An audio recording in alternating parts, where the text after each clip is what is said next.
దేవుని మాట కార్యక్రమానికి ప్రతి ఒక్కరిని ప్రేమపూర్వకంగా ఆహ్వానిస్తూ ఉన్నానండి. దేవుని పెట్ట ప్రతి ఒక్కరికి వందనాలు. నీ పరిస్థితి ఎలా ఉన్నప్పటికీ ఇది నా వల్ల కాదు అని అనిపించినా, మన దగ్గర శక్తి లేకపోయినా, బలము లేకపోయినా, డబ్బు లేకపోయినా ఒక్కటి ఉంటే చాలండి. దేవుడు మనతో ఉంటే చాలు. మనము దేవుని మీద నమ్మిక ఉంచినప్పుడు, మన నమ్మికను బట్టి దేవుడు ఏ వాగ్దానం అయితే చేశారో, ఏ మాట ఇచ్చారో అది మన జీవితంలో నెరవేర్చబోతూ ఉన్నారు.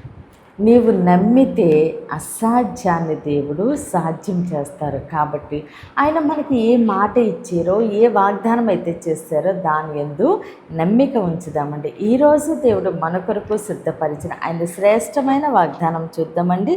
33వ కీర్తన 9వ వచనము.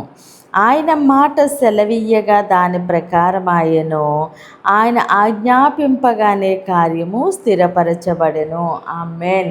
దేవుడి రోజు మనతో మాట్లాడుచున్న మంచి మాట, ఆయన మాట సెలవీయగా దాని ప్రకారం ఆమేన్. దేవుడు ఏ మాట అయితే ఇచ్చారో, మన జీవితంలో ఏ కార్యము జరగాలని దేవుడు ఉద్దేశించి ఆయన వాగ్దానం చేశారో, ప్రమాణం చేశారో అది తప్పక మన జీవితంలో నెరవేర్చే దేవుడండి.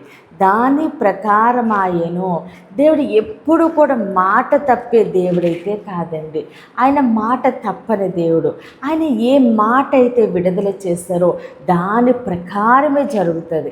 అయితే దేవుడు వాగ్దానం చేశారు, దేవుడు మాట ఇచ్చారు, కళల ద్వారా మాట్లాడారు, దర్శనాల ద్వారా మాట్లాడారు, ప్రవచనంలోంచి మాట్లాడారు, ఇంకా నా జీవితంలో కార్యము జరగట్లేదు అంటే మనకి దేవుని మీద నమ్మిక లేకపోవడం.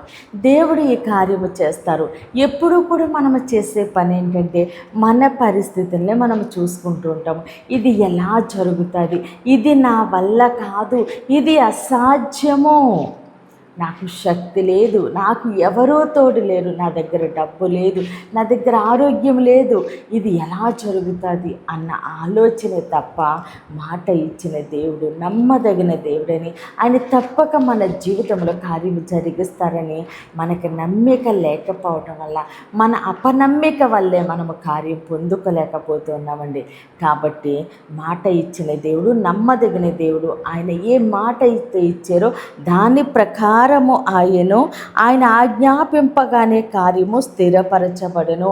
మన జీవితంలో, మన బిడ్డల విషయంలో, కుటుంబ విషయంలో, వ్యాపార విషయంలో, పరిచర్య విషయంలో, ఉద్యోగ విషయంలో, వివాహ విషయంలో దేవుడు ఏ కార్యము చేస్తానని మాట ఇచ్చారో అది స్థిరపరచబడును. అది ఎవ్వరూ మార్చలేందే. కానీ మనము అవిశ్వాసం ద్వారా, అపనమ్మిక ద్వారా దాన్ని పొందుకోలేకపోతున్నాము. ఇది మొదలుకొని మనము అపనమ్మికన విశ్వాసాన్ని విడిచిపెడదామండి. దేవుడు ఆయన మాట చొప్పున మన జీవితాల్లో జరిగిస్తుండగా సమస్త ఘనత, మహిమ, ప్రభావాలు మనము దేవునికే చెల్లిందామండి. కొద్ది మాటలు దేవుడు మన వెనుకల్లో దీవించి ఆశీర్వదించునుగాక. ఆమేన్. ప్రేర్ చేసుకుందామండి. అందరూ కన్నులు మూసుకుని ప్రేయర్లో ఏకీభవించండి. మహోన్నతుడ, మహాగణుడ, పరిశుద్ధుడా, నీకే స్తోత్రాలు, వందనాలు దేవా. తండ్రి ఇచ్చిన వాగ్దానం మా జీవితాల్లో నూరంతలుగా ఫలించునుగాక. దైవజనుల వారి కుటుంబాలు, సంఘాలు, పరిచర్యలేసి నామములని దీవించబడునుగాక. యెరూషలేముకు యేసు నామములోనే క్షేమము కలుగునుగాక. ఈరోజు పుట్టినరోజు, పెళ్లి రోజు జరుపుకుంటున్న ప్రతి ఒక్కరికి సంవత్సరం ఒక ఆశీర్వాదకరముగా ఉండునుగాక. దేవుని మాట పరిచర్యలో పాలుభాగస్తులై భారం కలిగి ప్రార్థన చేస్తున్న ప్రతి ఒక్కరిని దేవుడు బహుగా దీవించి ఆశీర్వదించునుగాక. ఎగ్జామ్స్ రాసిన ప్రతి బిడ్డకి యేసు నామములో గొప్ప విజయం కలుగునుగాక. యవ్వన బిడ్డలకి యేసు నామములో మంచి భవిష్యత్తు కలుగునుగాక. వివాహాలు కావలసిన బిడ్డలకి యేసు నామములో ఘనమైన వివాహములు జరుగునుగాక. మూయబడిన ప్రతి గర్భము యేసు నామములోనే తెరవబడునుగాక. అయ్యా, ప్రతి బిడ్డని నీ చేతులకు అప్పగిస్తూ ఈ చిన్న ప్రార్థన పాదసన్ని చేర్చుకోమని యేసు క్రీస్తు అతి పరిశుద్ధ నామమునందు బ్రతిమాలి వేడుకున్నాం మా తండ్రి. ఆమేన్, ఆమేన్, ఆమేన్. దేవుడు మిమ్మల్ని, మీ కుటుంబాన్ని దీవించి ఆశీర్వదించునుగాక. ఆమేన్.